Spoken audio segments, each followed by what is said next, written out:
Sorry, folks, the signal's a little bit fuzzy here this week.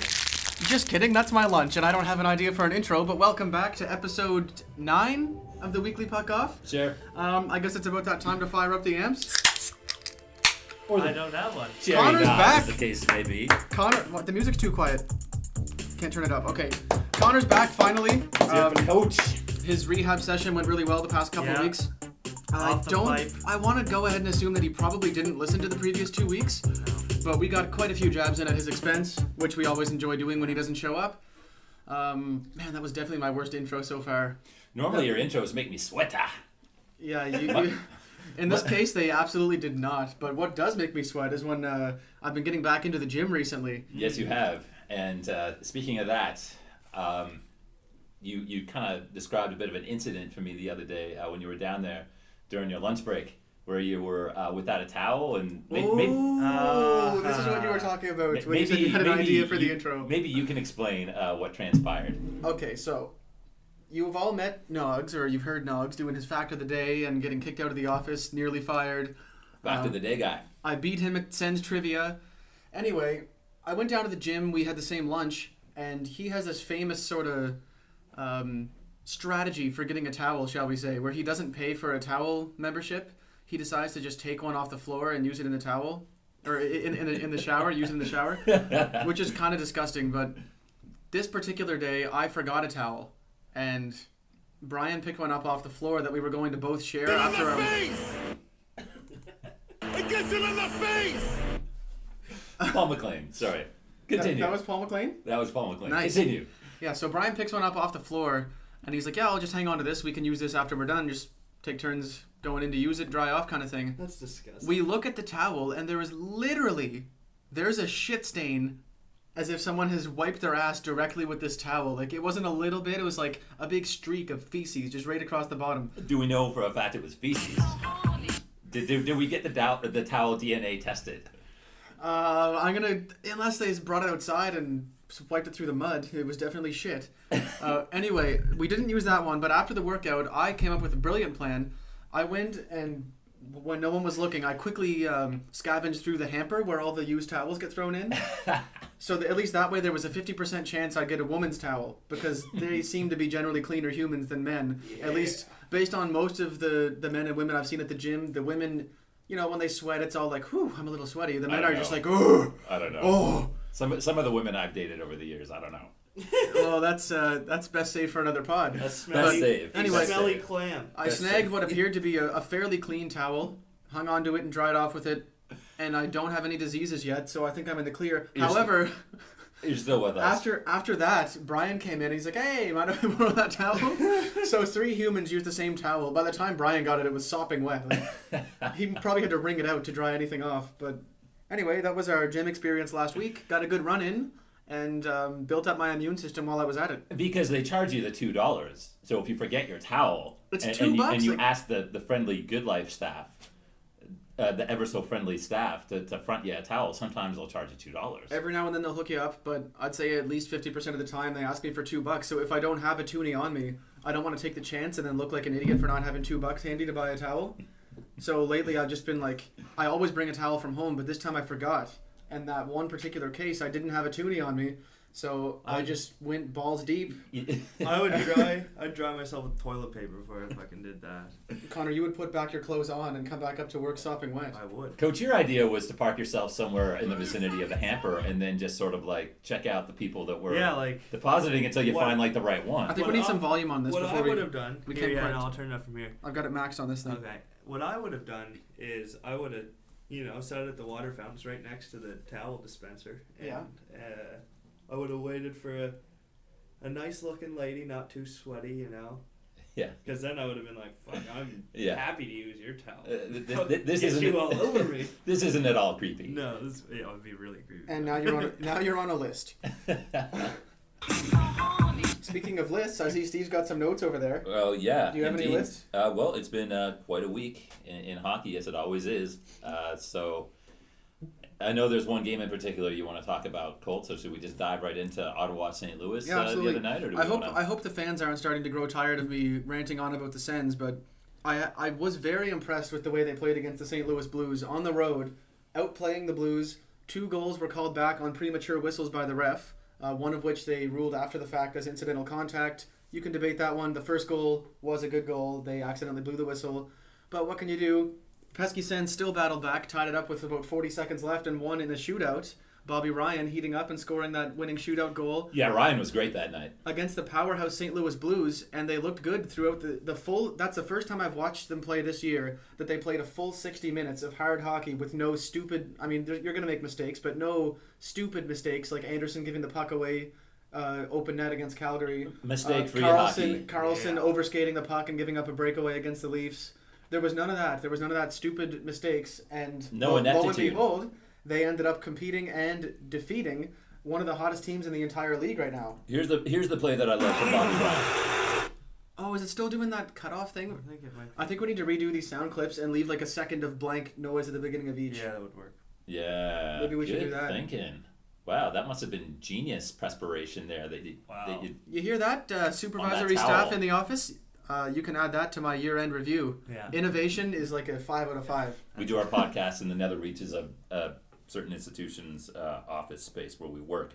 Oh, how'd you guys? Here's you my guys found favorite- the table? When we first got here, there was no table in this room, folks. Our regular studio. Our studio. There was our 6x6 studio with 2 glass walls that we shut ourselves into and call it a studio. We need to get some like hockey-related paraphernalia for this place. There's a nice scenic. There's still balloons. lake view picture there. Hey, You hear that? it's always a party in here. Here's my favorite Bobby Ryan play from that night. It was in overtime, which the overtime was excellent, by the way. And so St. Louis has like an odd man rush, and the pass goes across, and Bobby Ryan, skating back, dives head first and breaks it up. And that's the kind of dedication you saw from that Turris Ryan MacArthur line last year, which is why they're the only line that did not have a negative plus-minus ratio by the end of the season. Yes. Now, of course, Ryan doesn't play with Turris and MacArthur. They're trying to find guys that can play with him on the second line to produce 2 legitimate scoring threats. They're still kind of working on that, but once they find that, I think you can look for Ottawa to continue. If they continue playing a full 60-minute game, I think they can become a realistic threat. In the past, I would have said they have an outside chance of making the playoffs as a dark horse, like I said earlier in the year. Now, if they can continue playing like they did in that one game, which I know it's hard to extrapolate based on one game's results, but I like the way they looked. They outplayed San Jose, outshot them, outchanced them. St. Louis. Oh, I said San Jose, didn't I? Yes. Yeah. Sorry, the Blues, the St. Louis Blues. If they can continue playing that way, I think they could be a realistic contender to be a playoff, like a favorite to make the playoffs as opposed to a dark horse. Sends Army General right here. Colt 45. They are 10-7-4 right now, and they're second worst in the league in shot differential. The only team that's worse, and mind you, they're significantly worse, is Buffalo. Does that at all concern you? It did, exactly. That's why I'm saying their Corsi / shot differential or whatever you want to go off of there against St. Louis was one of the first times this year that they actually outchanced the other team in Corsi and shot differential. So ignoring the first 20 games, I know you can't really do that, but from this point forward, if they play the way that McLean had them playing against St. Louis, that's what I think a legitimate team is. If they play like they played for the first 20 games, I think they're hard-pressed to make the playoffs. How much longer till Leonard takes over the starting role for those guys? I don't know if that'll happen. I think Anderson's played extremely I hope well. That doesn't happen. Anderson had one bad game against Calgary. Aside from that, he's played extremely well. So I don't see them, other than maybe going 50-50, I can't see Leonard being the number 1 guy at any point in the next couple of years. The reason we wanted to talk Going about down. Ottawa St. Louis Close. was not just sing the praises of the Sens, but we also wanted to talk about St. Louis a little bit here as well. Am I right? Because lots of things going on with those Blues right now. St. Louis, Yeah. one of the best teams in the league to talk about right now, not only because they're playing extremely well. Now you've got an injury in the works, what may be a significant injury. Brian Elliott, lower Yeah. body, rolled his knee. We don't know how much longer he's going to be out, but he's week to week. And judging from the way Ken Hitchcock has been talking to the media, seems very down in the dumps when he gets asked about the status of Elliott. I get this sense that it could be quite a while, like a couple of months, 2 to 3 months. And luckily That's for my them, guesstimation here. you So heard it here first. into the breach. Pure guess. We've got the inside scoop from Steve with a pure guess. So Well, you he's week can to bank week. on that and pick up Jake Allen in your fantasy pool if for some reason no one's snatched him up No, yet. how long is a player usually out when it's week to week, though? minimum a month. 3-4 weeks probably, yeah. Minimum, yeah. Yeah. And of course, there's been some whispers of Brodeur practicing with the team in the meantime. Not whispers. It's actually happening. Yeah. Well, he's coming into practice with them on Friday, right? That's right. Yeah. Yeah. So he's going to try out if he still has the magic, the capability. Because I don't even know who their third stringer is. Yeah, they have a guy. I was up all night Yeah, on Google trying to find out. Nobody knows. I think he's 20 or 21. He's just a young guy. The name's eluding me right now. But, Youngin. Allen is also, he's been playing very well. The question now is, can he be the number one guy for the long term if Elliott's out for an extended time? That is the question. And that might be why they're looking for Brodeur to kind of come act as a mentor for Allen as opposed to stealing the starts from him. Let's look at some numbers here. Thus far this season, Jake Allen, 9 games played, 92% save percentage, 2 shutouts, goals against average, 212. Pretty good. Extremely good. That is good. Elliott was actually leading the league in goals against average. That was over the past 3 years. Since 2011, Brian Elliott has had the best goals against average in the entire league. Still, the question is, can he handle the pressure of being the main guy? Exactly. Because you know what it's like when you're the backup, there's no pressure on you. You come in, you do your thing, now all of a sudden you're the guy. You're the number one. And speaking of Leonard, I just remember back to last season when Anderson got injured there and Leonard sort of unofficially took over the starting job there for however long the stretch it was, a month or two. He didn't do so well. Thoughts? Sorry, I'm just trying Shut to. him right up. I'm trying to find my my top cheddar for the week because I keep blowing it every time we get there. I forget to write it down. Cool. So, You gotta pay attention. So in turn, I blew it earlier on in the pod, but at least this way the listeners can forget about it because I'll be strong at the end with my top cheddar, right. which I still can't remember what it is. So if you remember, I'll just get you to type it in on my phone there because we talked about it earlier today. Wait, what are we doing? Just you know how normally I refer to my phone for my top cheddar. Yeah. I didn't write it down. Okay. What is your top cheddar? I told you this morning. Oh no. Okay. Sorry. Yes. Back on track. Come on. We can edit out that last 30 Should seconds. St. Louis be concerned right now? Should Kent Hitchcock be concerned? Are they going to be okay with Allen? And what you would have to assume at this point would be Martin Brodeur. I think they'll be fine. I think they'll be exactly as they were before. Allen, every game he's played has looked very good. Even in the game when Elliott got hurt and Allen came in, Ottawa did end up coming back and beating them. Scored 2 goals in regulation on Allen, but he looked good. Yeah. None of them were really weak goals. Here's the advantage that St. Louis finds themselves in, the advantageous situation. Their team's playing pretty well, and he's got a solid team in front of him, and I think they're 5th in the league in shot differential right now. So it's not like they need Allen to be outstanding. True. It's not like with Calgary, and they're going to need to get these great performances out of Hiller and Ramo, Or Ottawa, you just mentioned. Yeah. Montreal needs Price.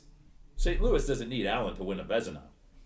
No, They just need him to not shit the bed. They just need him to not, as opposed to needing a hero, they just need someone who isn't going to blow the game for them. Exactly, and I don't think Allen will. Much like the Anaheim Ducks. I don't think Freddie Anderson's really an all-star. He just keeps them in the game, and then the team wins for him. And if worst comes to worst, then Brodeur. I mean, I know his numbers haven't been great over the last couple of seasons. You can definitely see where he's, tailing off as you would expect somebody to do once they get into their 40s. But I think he's still good for some, solid backup starts. So And still stop the puck. And he can provide a lot of tutelage for the young guns as they blossom into Knowledge. into the stars of tomorrow. absolutely. And so then you have the Tarasenko and the Laterra line that's been really ripping it. So do we think that they're going to keep going, or are they going to regress? How many goals do we think Tarasenko is going to score this year?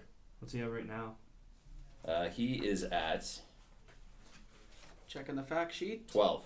12 goals. 12 goals, and 23 points, and a massive plus 15. I bet you'll finish with 80 points. 22 games. 22 games played. See, I don't think he will get 80 points. I think he will. You have to keep in mind that's not their number one line. I know, but he's... TJ Oshie is bound to heat up at some point, and then a lot of the pressure comes off of those guys to score. And I think at that point, I'd expect Tarasenko somewhere 60-65 range. Goal-wise, I'll give him 30.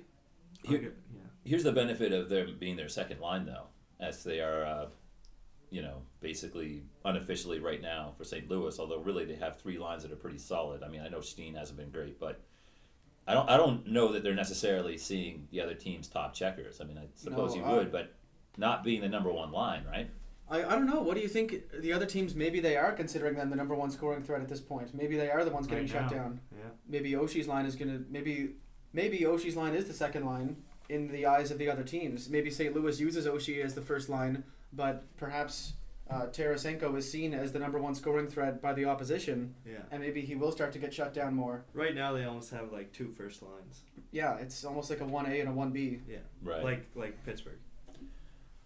Yeah, I think pretty much if you're Similar a team playing philosophy. St. Louis, you're going to key on Tarasenko first, you would think. The difference being with Pittsburgh, you key on Crosby and then you still have Malkin to deal with. Yeah.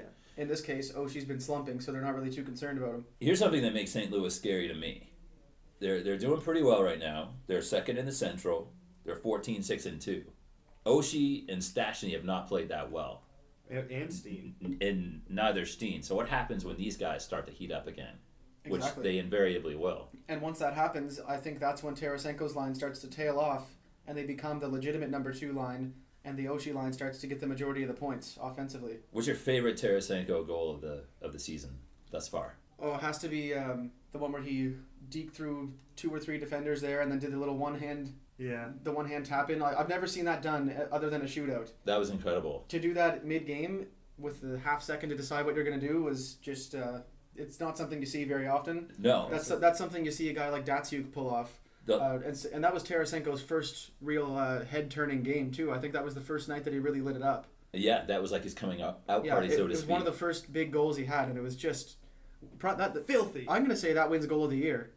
At this point, that's definitely the best Good. one I've seen. Definitely could. I don't know what you would put ahead of it. Yeah, the last time I've seen somebody do that was on NHL 14.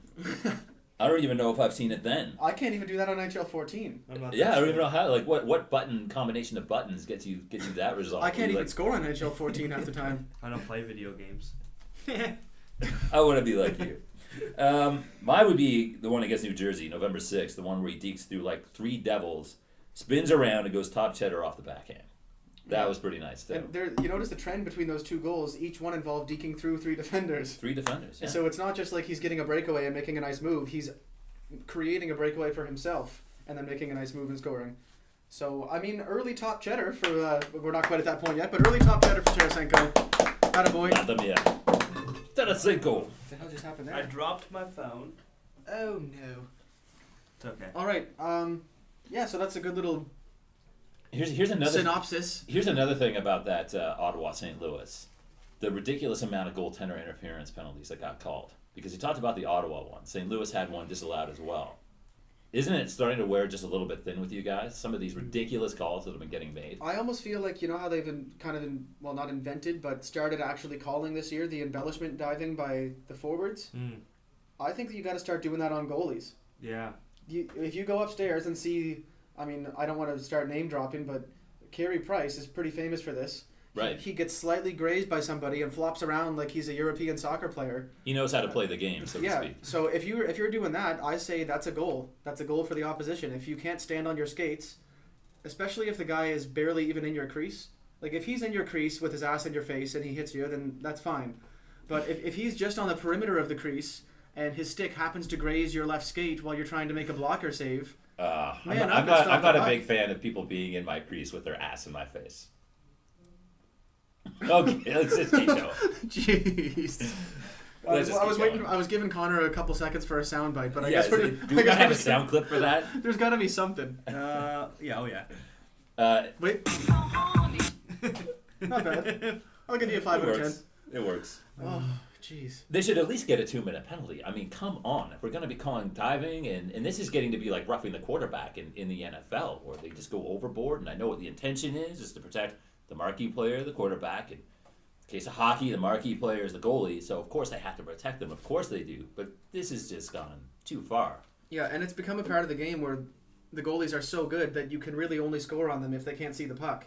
Yes. Or if you have a beautiful passing play. So when you're set up on the power play, it's pretty standard now to have a guy there right in the goalie's face so that he can't see past him. And if he happens to encroach within half an inch of the crease and the goalie initiates contact himself, that's not a goal. Even if the goalie initiates the first contact, as soon as you touch the goalie while he's in his crease, it's considered goalie interference. Goaltenders are so good nowadays that if they see the puck, they're going to stop it. I don't care if you're Andre Pavlik. You're going to stop it. The only way to get a goaltender off their game these days is to generate traffic in front of the net, so your point is well taken. There has to be some leeway there. Last year, there were 170 total goaltender interference calls. So that averages out to 0.87 a day.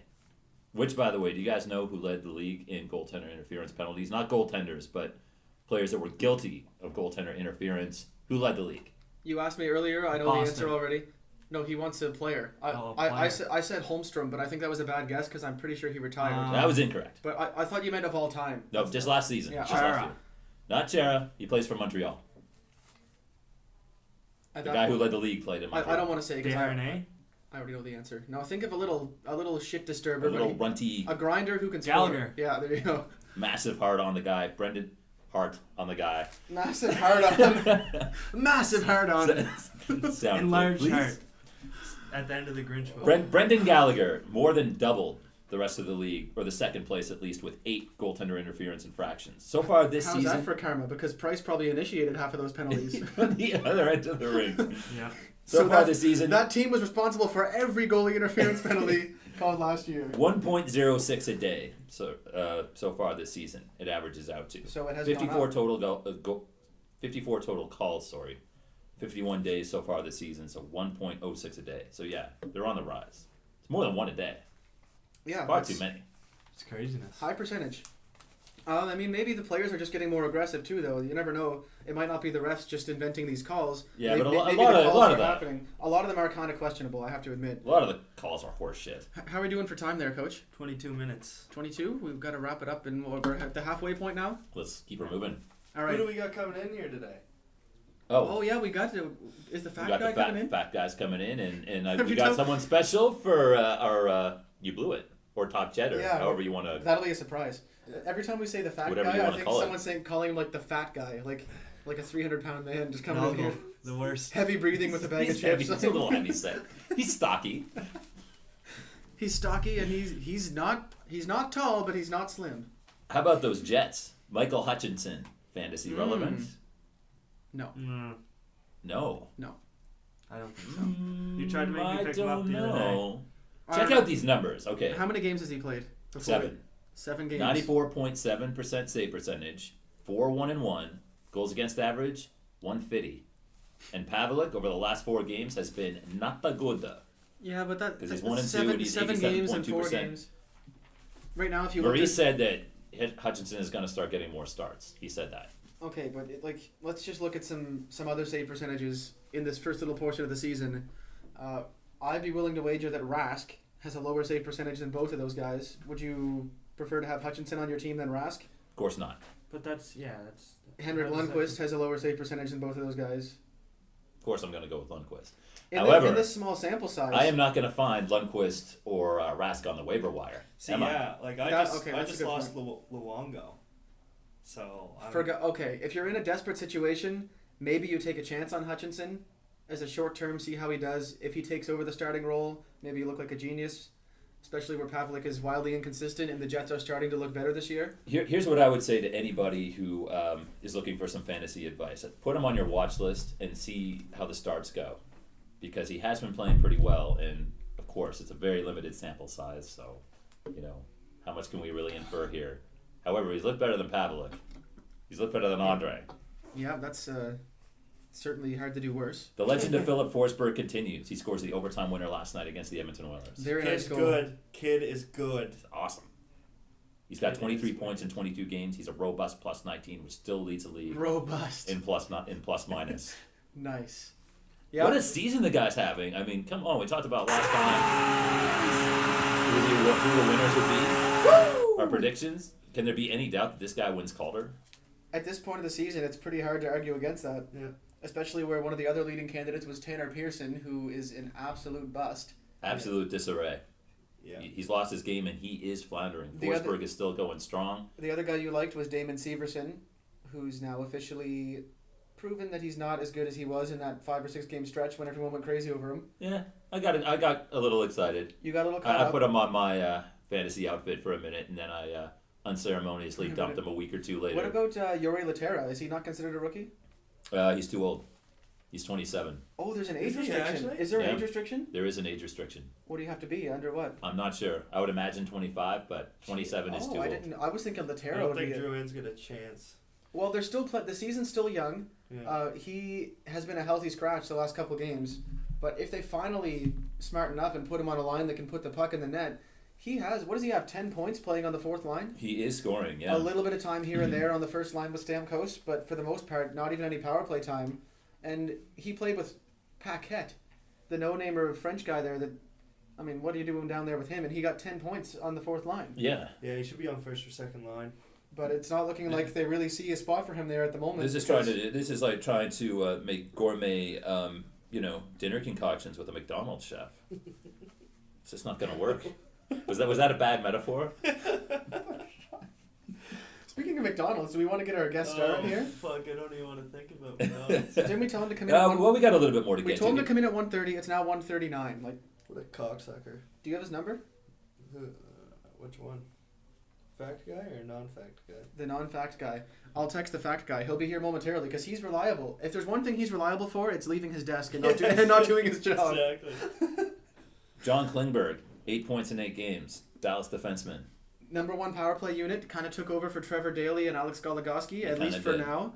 Looks extremely good. What a goal And- he scored the other night against Edmonton, Yeah, boy. That I meant to chime in when you were saying in this day's NHL, you're not going to score on a goalie unless he can't see the puck. Unless it's from center ice. Well, Victor Fast, that's a lie because you let one in from about 100 feet away He played great last night. with nobody in front of you. He played great last He night. did look really good last night, but I'm not talking about that. I'm talking about, okay, I'll just jump into this early. This was my you blew it for the week. Victor Fast, you blew it.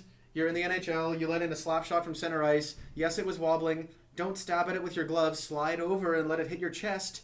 Cover that shit up. You're on Edmonton. The last thing you want to do is let a goal in because your team can't really score in front of you. So Klingberg's third of the year. Blake Comeau, another guy that came out of nowhere. yeah, especially now with Dupuis out indefinitely and who's the other guy that just hurt himself? This shows Bennett? the greatness of Yeah, Sid. Bennett, yeah. Because we kind of did some Sid bashing, or at least Tack did, during his Tack attack. Oh, wow.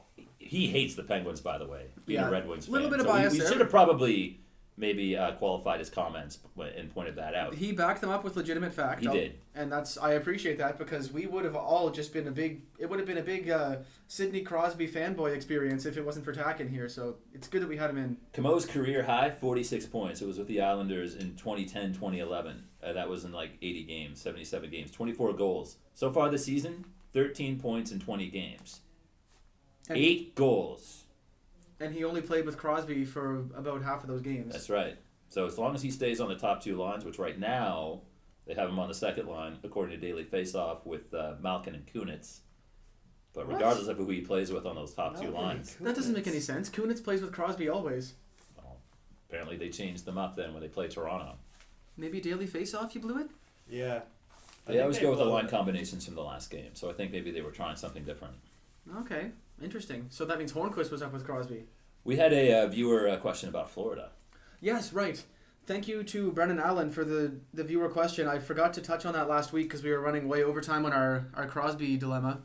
The question was, and if I can just scroll back through my text message history because this wasn't an official email. Yes, I know this man personally, so it's not really a real extravagant viewer question. But here it is. Why does Colt 45 think the Panthers are a playoff team? And let me just qualify this. This was a gentlemanly wager that I placed with him after several ales one night. We were just discussing some potential teams during the free agent frenzy. This was that time of year. It was during the off season. During the offseason, the free agent frenzy, people were getting signed left, right, and center, and Florida made a lot of really nice pickups that I thought would help them vastly improve, especially with Luongo. And I said, hey, I wouldn't rule them out as a dark horse to make the playoffs.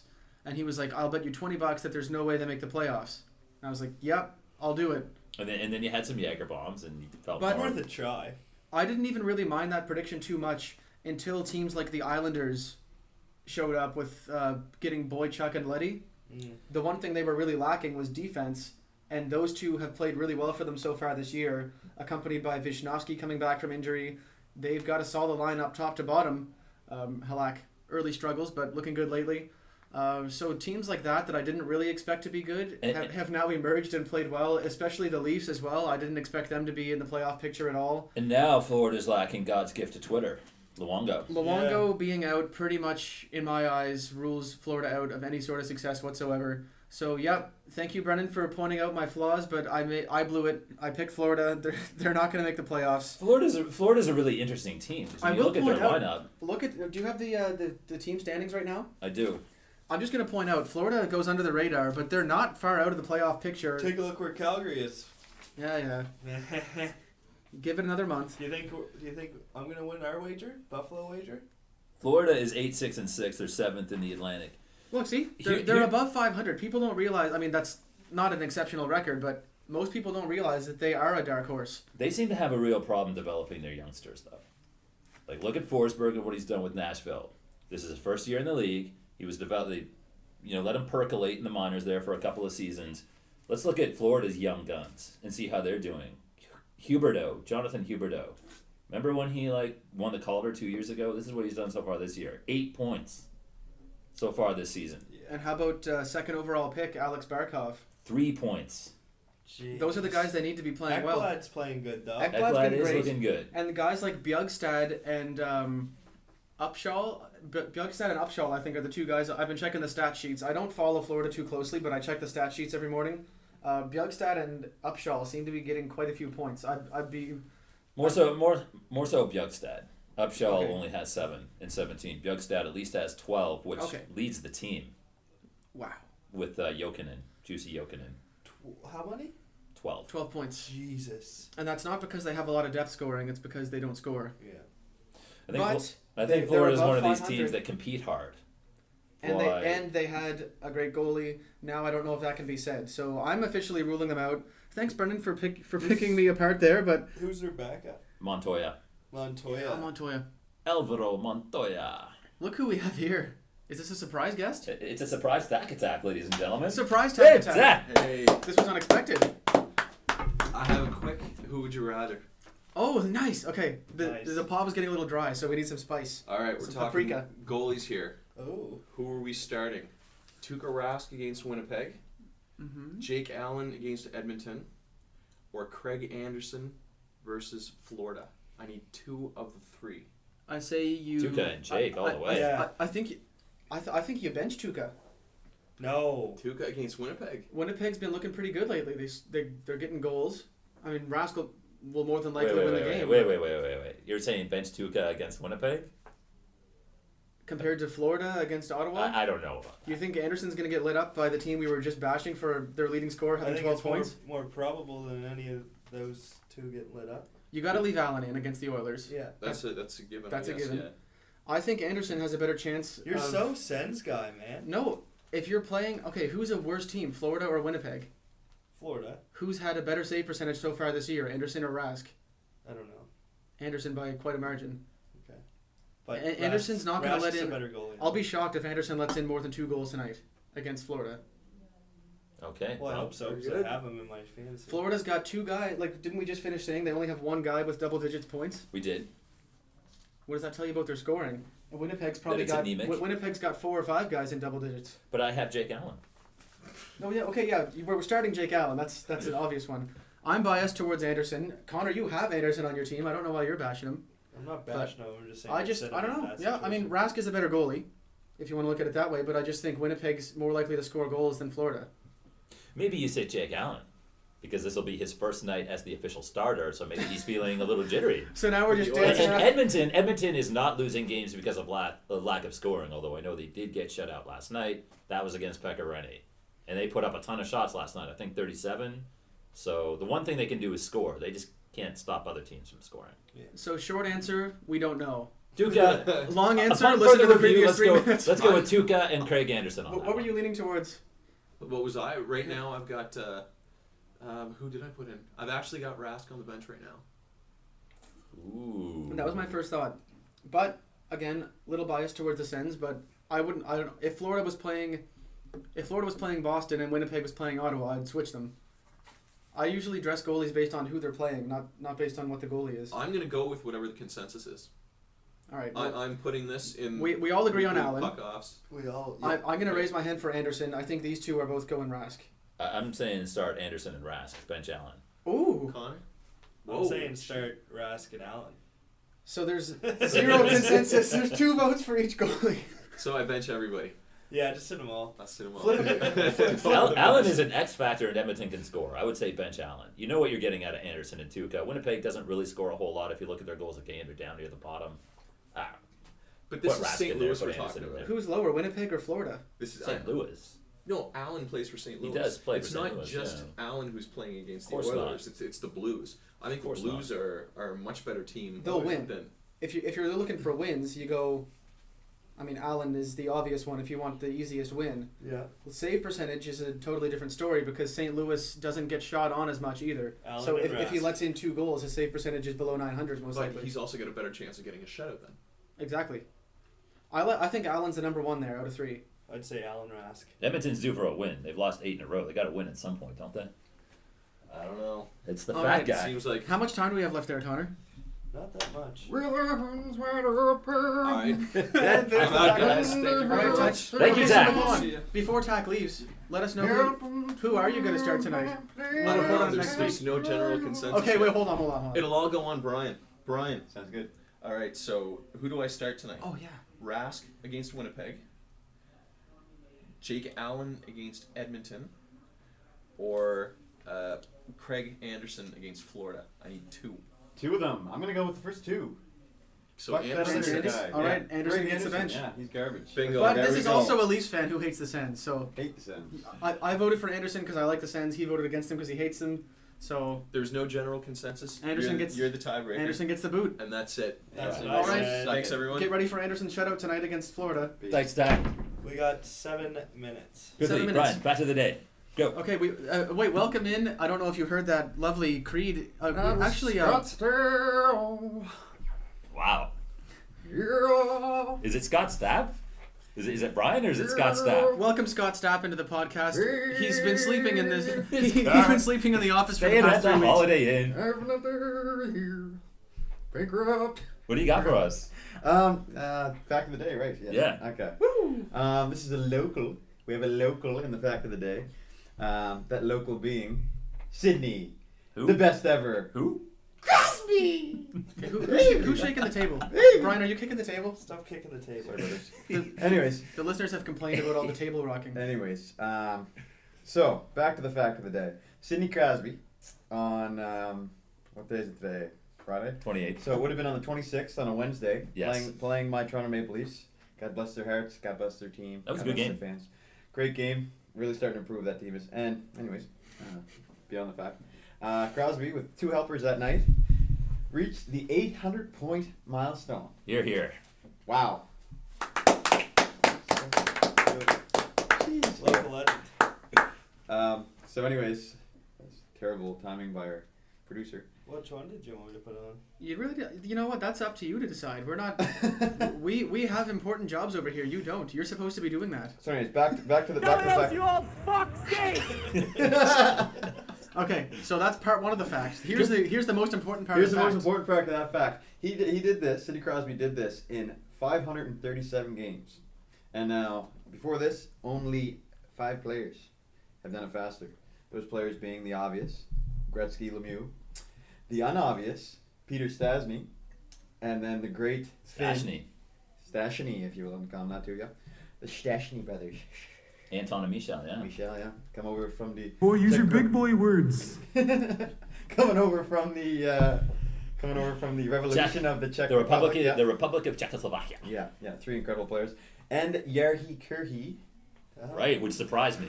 And finally, That really surprises me. And finally, the great Mike Bossy.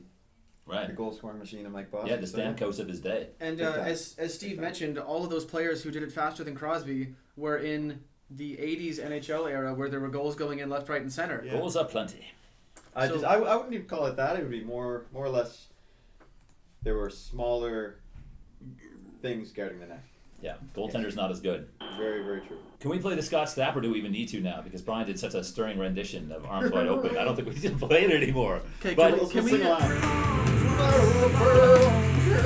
Under the sunlight, welcome to this place. I'll show you everything. With arms wide open. You blew it for this week goes to Scott Stapp, who lives in this car now and also sometimes in a Holiday Inn when he can afford it. How do you not know if you're getting royalties anymore? Or how do you lose I think the rights to your song? I think that's He just lost it. the definition He's of got rock Amanda bottom. Baines on himself. Yeah. On the world. It looks like he's been bitten by a zombie. If you see that video of his Yeah. that He's- someone filmed on their The phone. man's aged 30 years in the past 5. Yeah. He has, looks like he's 60. That's your home. Are you too good for your home? Can we hear the new chirp? Play the new chirp. Okay, yeah, here's a new one. New chirp.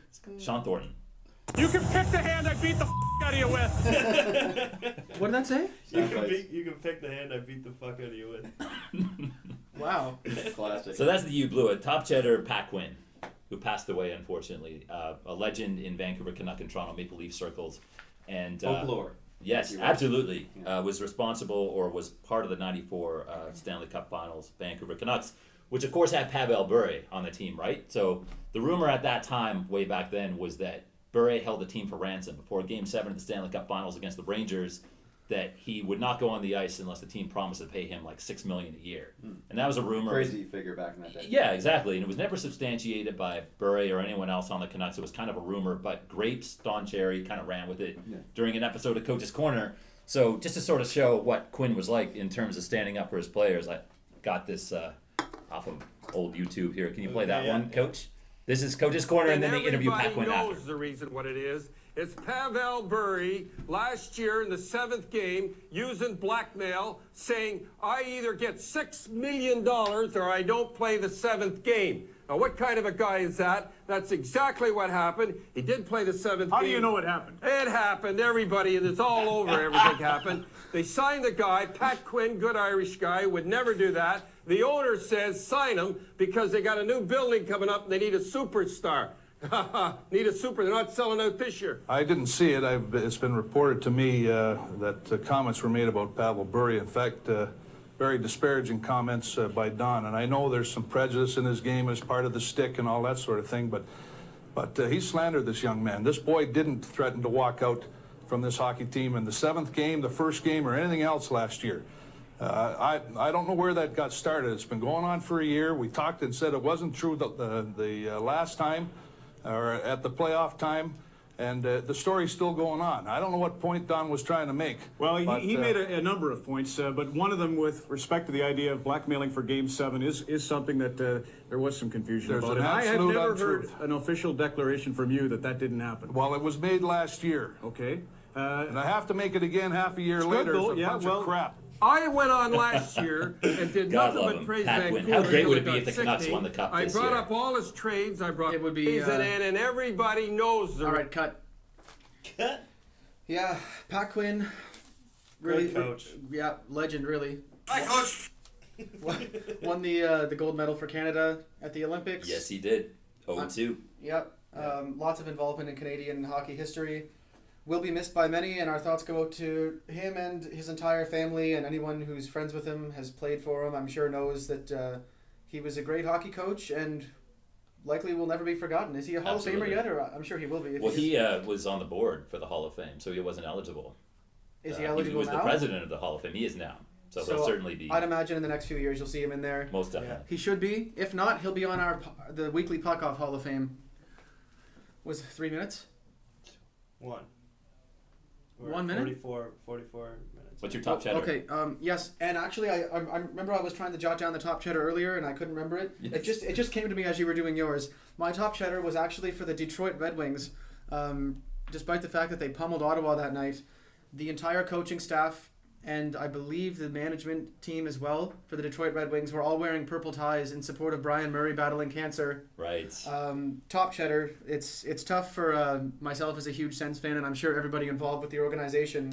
Brian Murray's really well respected in that organization. Stage 4 cancer now. It's not looking good. Still has his head up, doing everything he can to make that team the best it can be. Part of Ottawa's run to the Cup. Got a lot of respect for that man, and I'll be sad to see him go. But in the meantime, he's doing all he can for the organization.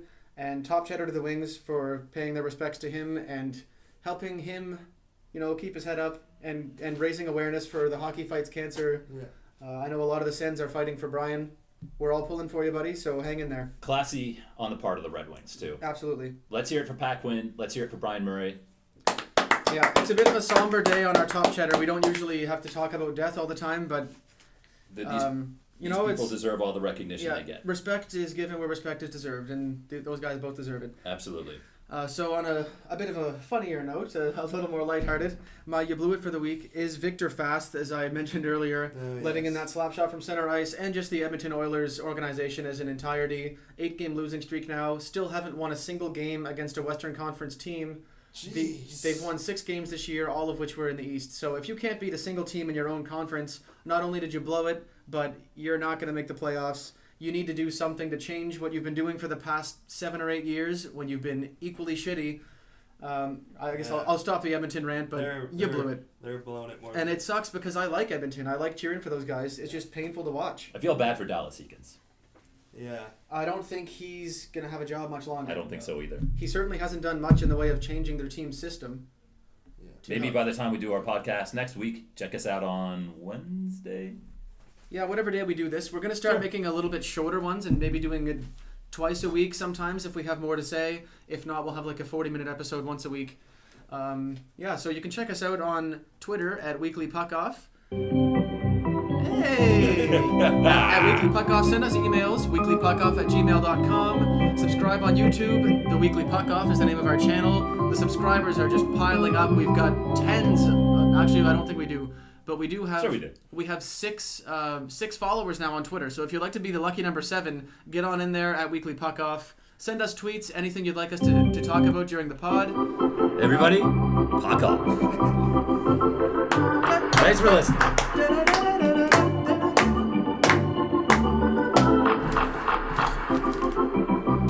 Alright. With arms wide open. Okay, we gotta shut down that song. Yeah. Did you already stop it? No. Good. We can get my With Arms Wide Open in there.